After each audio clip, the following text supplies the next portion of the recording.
ஆத்துகா கவனமாயிரு.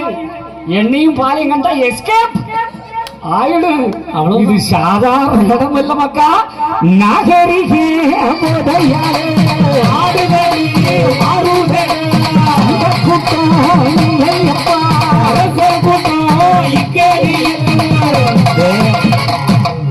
தெரியாத ஆளுக்கெல்லாம் நல்ல பாயிண்ட் சொல்லியிருக்கான் சிவச்சந்திரன். ஆமா, நல்ல வாய்ப்பு.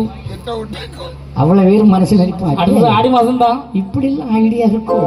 என்ன வச்சிடலாம், அப்ப நம்மளே எண்ணெய் கிண்ணத்தை வைக்கலாமோ அப்படிங்கிற எண்ணத்தை நான் சொல்லி கொடுத்தேன். சாரி ஆமையா தெரியாம சொல்லி கொடுத்தேன்.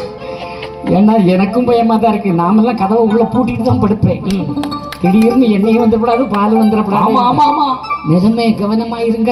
கொட்டி போட்டு ஆமா, அதுலயும் 60க்கு மேல உள்ள எல்லாம் ரொம்ப கவனமா போங்க.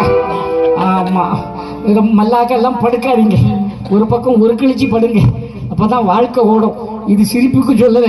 நாராயண இப்படி கிடக்குறார், அவரு சாப்பிடுறாரா? சாப்பிடலடா. உடனே இவன் பண்றான், மண்ணே நான் தந்தது நாவி வைக்கவில்லை என்றால் என் சொந்தமாக ஏடா இங்கு இருக்கிறான், எங்கேனும் போனான். யாரிடம்? அனந்த பத்மநாபன்.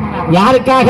பனையேறி பிழைத்த மக்களுக்காக அனந்த பத்மநாபன் வாதாடுகிறான். நல்லா கேட்டுக்கீங்க, அனந்த பத்மநாபன் வாதாடுறான். அவங்கிட்ட வந்தவன் போனான். உடனே பத்மநாப பெருமாள் சொல்லுகிறான், போரே நம்முடைய நடியாக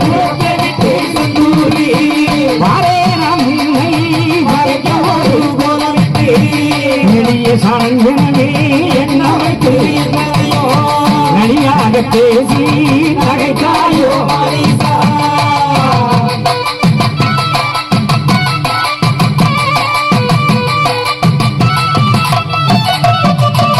என்னையும் பேசி இழப்பமா பேசிவிட்டேடா அப்படின்னு சொன்ன அந்த நிலை நாராயணன் பெரம்பூர் அப்படி போறண்டா. உன்னுடைய திருவனந்தபுரத்தை விட்டு போகிறேன், ஆனால் வருவேன். திருச்செந்தூரில் ஒரு கோலம் எடுத்து உன்னை வதைக்க நான் வருவேன் என்று சொன்ன அனந்த பத்மநாபன் தான் இன்று வைகுண்டமாக வந்திருக்கிறார் என்பது.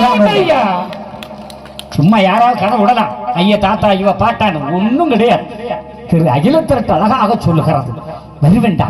யாருக்காக? உங்களுக்காக. நீங்கள் யார்? கொஞ்சம் யோசிங்க, நீங்க யார்? நீங்க என்ன சாதாரண ஆளா? ஆதாமுக்கும் ஏவாளுக்கும் பிறந்தோம் என்று ஒரு விவிலியம் சொல்லுகிறது, அவர்களுடைய நம்பிக்கை. ஆனா நாம யாருக்கும் பிறந்துங்கிறத அகிலத்திரட்டு சொல்லுது, அது நம்முடைய நம்பிக்கை ஆக வேண்டாம். துரியோதனார்களை கொள்கிறார், அவர்களை அழித்துவிட்டு பஞ்சபாண்டவர்களுக்கு நாட்டை கொடுக்கிறார். அதுக்கு பிறகு கண்ணன் என்ன ஆனார்? நாராயணன் அயோத்தி அமிர்த கங்கைக்கு வருகிறார். அங்கே 7 கன்னிமார்கள் நீராட வருகிறார்கள். நாராயணனோ ஒரு பண்டார வேஷம்